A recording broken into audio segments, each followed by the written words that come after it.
কোন দিকে যাবেন? তুমি গাড়ি থামাইলে কেন? জিজ্ঞেস করলাম আপনারা যাবেন কোথায়? থামাইলাম। সোজা আর একটু আগে যাও। সোজা মানে কোন দিকে চাচা? আব্বু তুমি চুপ থাকো, আমি বলতেছি। ভাইয়া ওই যে সামনে খন্দকার বাড়ি আছে না, রাজদের বাসা, ওই বাড়িতে যাব। রাজদের বসয়। চাচা আপনারা কারা? আর রাজদের বাসায় কেন যাবেন? আরে বাবা, ওই খন্দকার বাড়ির রাজের সঙ্গে আমার এই মেয়ের বিয়ের কথা চলছে, তাই দেখাশোনা করতে যাচ্ছি। চলো বাবা চলো।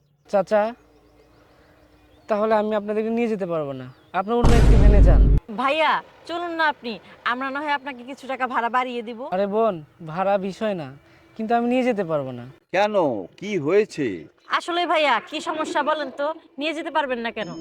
চাচা আমি এত কিছু বলতে পারবো না, প্লিজ আপনারা নেমে অন্য একটি ভ্যানে যান। আহা, তোমার কি সমস্যা সেটা বলবে তো? আচ্ছা বোন, আসলে রাজ আমার ছোট ভাই। কি কি বললে তুমি? রাজ তোমার ছোট ভাই? এই নিতু, কি বললো শুনছিস? রাজ ওর ছোট ভাই। এই নিতু, সালাম কর সালাম কর। আসসালামু আলাইকুম। বেঁচে থাকো বোন, বেঁচে থাকো। আপনি ভাইয়া এইখানে? আরে নিতু আঙ্কেল, আসসালামু আলাইকুম। ওয়ালাইকুম সালাম। আপনারা এখানে কেন? আর আপনাদের জন্য কখন থেকে আমি অপেক্ষা করছি।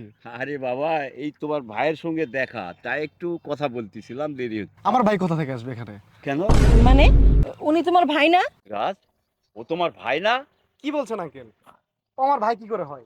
আর একটা অশিক্ষিত ভ্যানওয়ালা আমার ভাই কি করে হয়? আর ওর স্ট্যাটাসের সাথে আমার স্ট্যাটাস কখনো যায় না। বাহ মেহেদি বাহ, আজকে স্ট্যাটাস দেখতেছো? একটা প্রবাদ বাক্য আছে, তোমাকে দেখে মনে পড়ে গেল, মায়ের পেটের ভাই কোথায় গেলে পাই। মনে আছে? মনে হয় আপনিও পড়ছেন। আজকে যে 7টা গায়ে দিয়ে আছো, যে ভাইকে তুমি অস্বীকার করছো, ভ্যানালা বলে ধিক্কার দিচ্ছ, সে ভাই কিন্তু ভ্যান চালিয়ে মাথার ঘাম পায়ে ফেলে তোমাকে মানুষের মতো মানুষ করছে। তুমি জানো না, ও কিন্তু আমার সঙ্গে পড়াশোনা করতো, ক্লাসের সবচাইতে ভালো স্টুডেন্ট ছিল। সে নিজে পড়াশোনা না করে তোমাকে করিয়েছে, ভালো একটা জায়গায় স্থাপন করেছে। আর ওই যে আঙ্কেল, দুদিন পরে আপনাকেও চিনবে। ছি রাজ, ছি! তুমি এত নীচ, নিজের রক্তের ভাইকে তুমি অস্বীকার করলে। আমি আমি ভেবেছিলাম আমার মেয়েটার সঙ্গে তোমার বিয়ে দিব।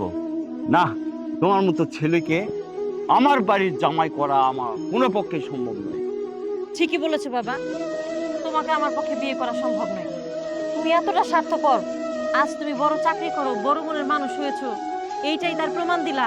তোমার ভাই তোমাকে কষ্ট করে মানুষ করেছে, মাথার ঘাম পায়ে ফেলে, নিজের গায়ের রক্ত পানি করে তোমাকে মানুষ করেছে। সেই ভাইকে কোন মুখে অস্বীকার করলে? একটু বুকে বাঁধলো না?